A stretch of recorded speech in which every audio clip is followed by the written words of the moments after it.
Bueno, reciban todos igual el cordial saludo de la doctora Elena Pachón.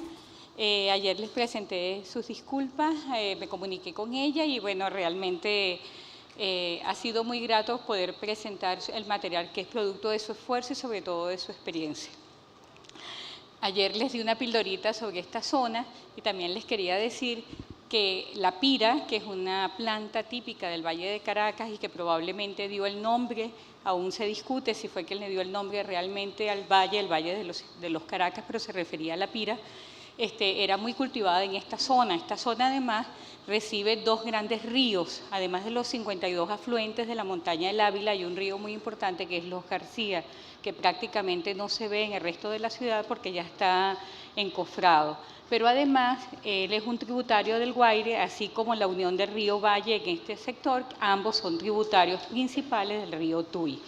Lo digo porque esta era la zona justamente de cultivo o de recolección, más bien mejor expresado, de los indígenas o nuestros antepasados que ocuparon este territorio, esta tierra de gracia. Bien, lista la propaganda, comencemos. De todas las intervenciones, o mejor dicho, de algunas de las estrategias nutricionales dirigidas a población, quizás una de las más importantes es la fortificación de alimentos. La fortificación de alimentos es una técnica que permite proteger al mayor volumen de población, calculando la brecha de la ingesta nutricional del micronutriente que consideramos deficiente. Así que existe una amplia experiencia de la Organización Mundial de la Salud, de la Organización Panamericana de la Salud y también con el apoyo de algunas iniciativas que se han construido las guías de fortificación de micronutrientes. En este sentido, el paso es quizás uno de los procedimientos más singulares y que enlaza muy bien con el objetivo de la acción social empresarial, porque aun cuando es un dictamen con el punto de vista de salud y nutrición que establecen y regulan parte de la política nacional en esta materia, quienes la implementan es la empresa, no la implementa el Estado.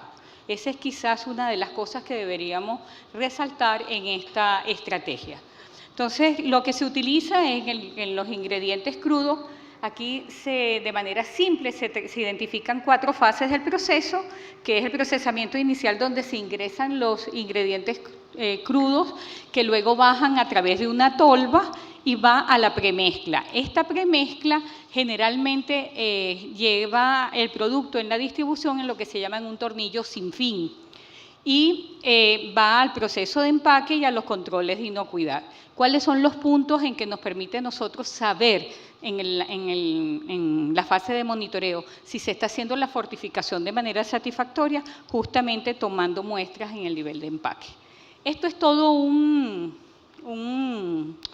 conjunto de conocimientos que está alrededor de esta estrategia que parece simple, porque hasta la selección del empaque del producto debe ser estudiado para que no se liberen los iones.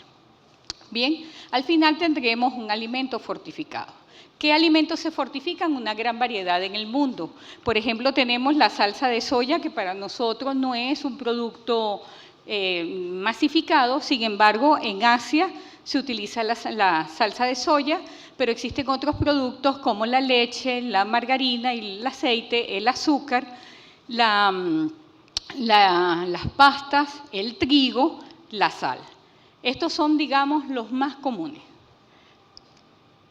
La Organización Mundial de la Salud ha establecido algunos, digamos, parámetros para saber exactamente cuándo fortificar. En el caso de la fortificación de la harina de trigo, se recomienda no hacerlo cuando el consumo es menor a 75 gramos día, porque no permite la biodisponibilidad, es decir, no llega a ser representativo como una medida colectiva de protección.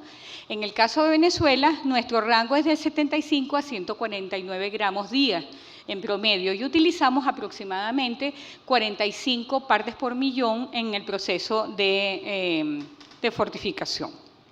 Aquí. Este es el total de los países, de aproximadamente una N de 197 países. En 167 países se fortifica al menos un alimento. Hay países, incluso de nuestra región, de los que les voy a hablar, donde se fortifica más de un alimento, principalmente 3 alimentos de consumo masivo.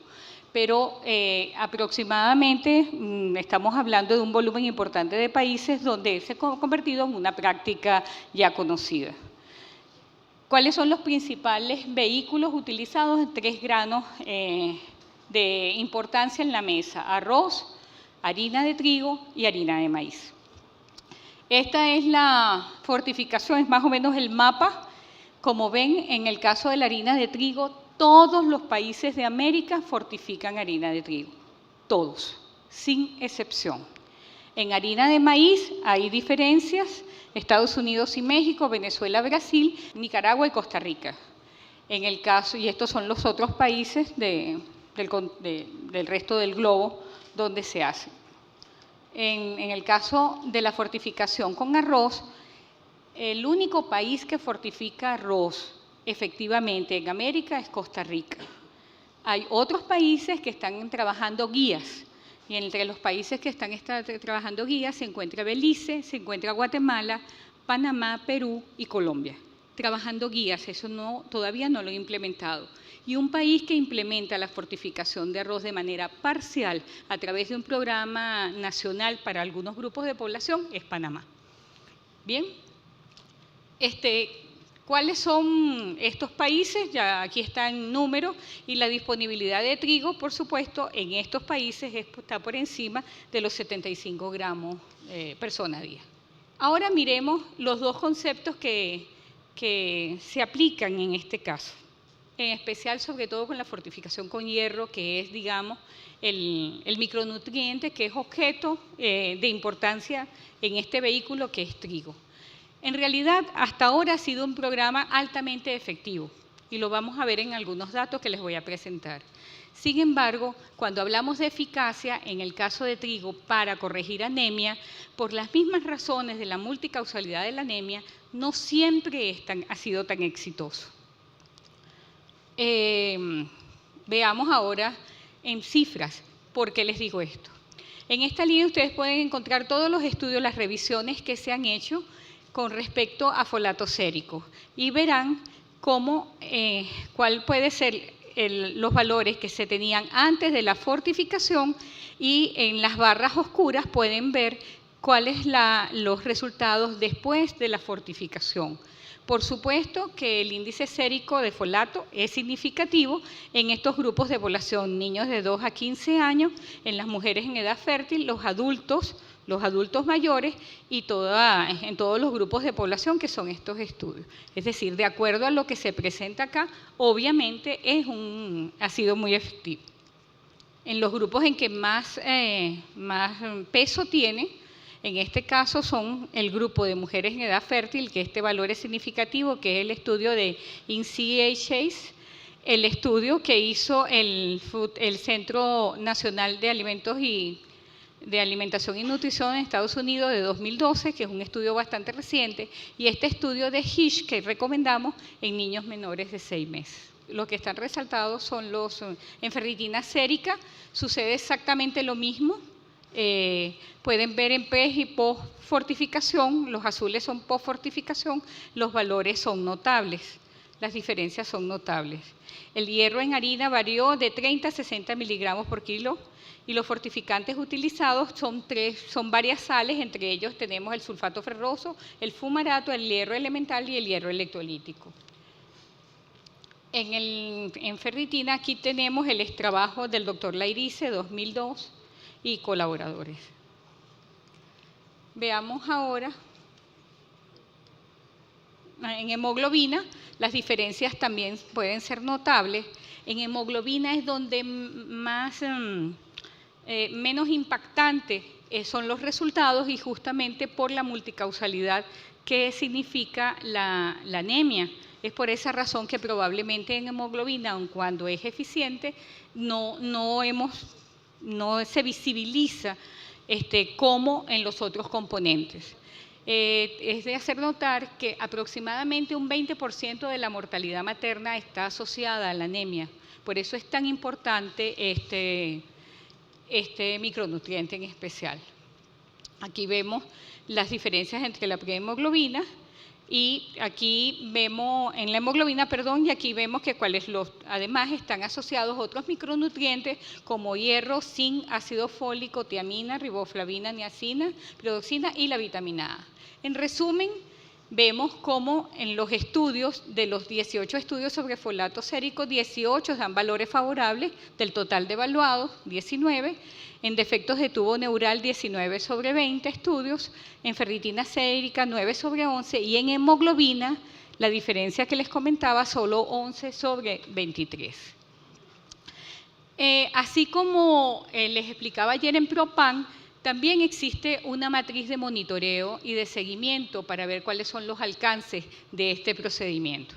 Y aquí podemos mirar en el área de monitoreo, se utilizan 3 niveles. El monitoreo en el momento de la producción, en la fábrica donde se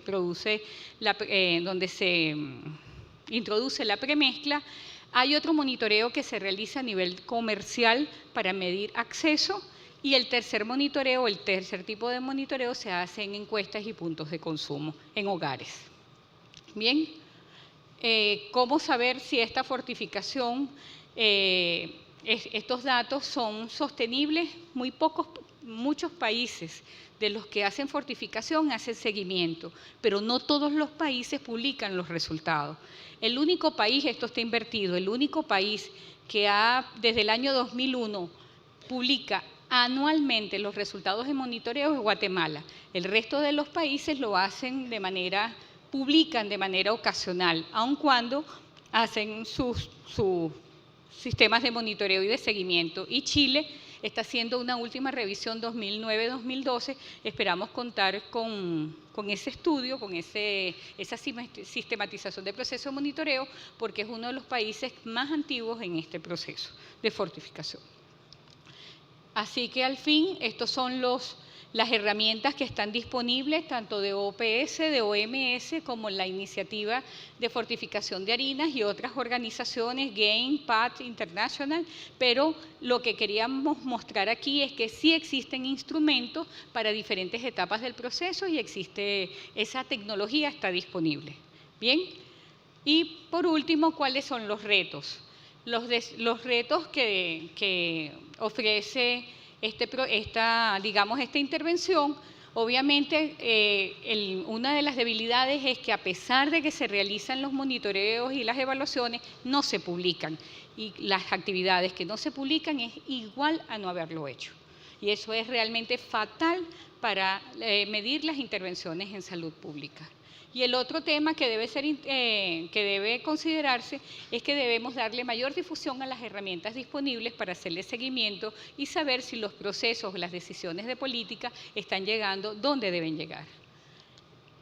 Por supuesto, aun cuando nosotros no hablaríamos de requerir fortificación, pero siempre es recomendable considerar la fortificación para reducir las brechas por ingesta de algunos micronutrientes que tradicionalmente ha sido hierro y del complejo B, pero que no son los únicos. Hoy día aparece zinc y aparecen otros como el calcio y otros micronutrientes esenciales en la palestra pública. La fortificación, por supuesto, está demostrado que sí, aumenta el folato y la ferritina sérica y disminuye los defectos del tubo neural. Esto es bastante consistente en los resultados, aun cuando en la hemoglobina aún yo no diría que es contradictorio, pero sí dijera que todavía no queda en entera satisfacción de lo que esperamos con el esfuerzo que se hace en los países, en la industria y en la comunidad. Y son pocos los países que sigue siendo un tema que publican sus resultados. Ella es Elena, ahora sí la podemos ver. Elena Pachón, y bueno, espero haber satisfecho las expectativas sobre esta presentación. Muchas gracias.